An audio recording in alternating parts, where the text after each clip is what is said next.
Sojde, ja som Nut a dnes by som vám chcela predstaviť ženské tenisky. Tak ako prvé si ukážeme DCčka. Poprosím, aby mi z neba spadli. Tu ich máme. Je to DC Council. Počkaj, to nevychádza. Ako prvé si predstavíme DCčka typu. Jak to mám povedať?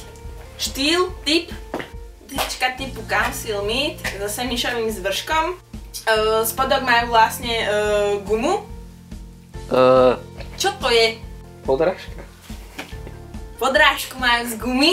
Áno, veľmi vtipné, veľmi dobré. Keby som rozprávala takto. No, mám strašný hlas. Rýchlo, ešte máme 3 pred sebou. Už som nepovedala ani jedny. Vlastne sú určené na jeseň a zimu, čiže do takej sušej zimy. Sú pekné. Pre tento typ tenisky, pre túto topánku si DCčko zvolilo kožené detaily. Ako môžeme vidieť na pete? Pekla! Táto teniska je môjim prekliatím. To nebude v tom videu, dúfam. Predstavíme tenisky Adidas z kolekcie Rita Ora.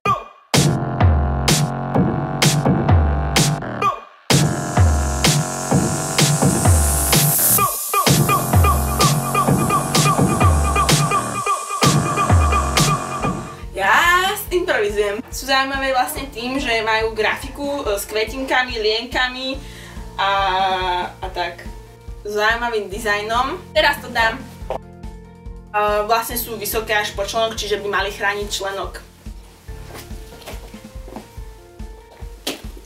Zimné Reeboky, ktoré sú vlastne úplne zateplené, sú taktiež na výšku členku, čiže vám chránia členok.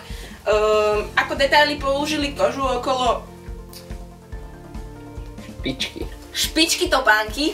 Ako ďalší detail si môžeme na nich všimnúť červené šnúrky, ktoré sú vlastne výrazné a k topánke sa úplne hodia. Ako ďalšie si predstavíme tenisky O'Neill. O'Neill Rickett Sweetie. Mám povedať Rickett Sweetie? Yeah! Dúfam, že Marco povie, že to je úplne zle. Na týchto teniskách si môžeme všimnúť ako detail zvršok, ktorý je celý zo semišu, taktiež na šnúrkach, ktoré sú z kože. Tieto tenisky sú taktiež členkové, ale môžeme si ich spraviť vlastne ešte viac členkovejšie.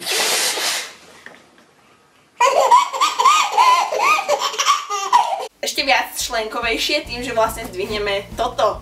To není dobré. Dúfam, že sa vidíme aj v nasledujúcom videoblogu.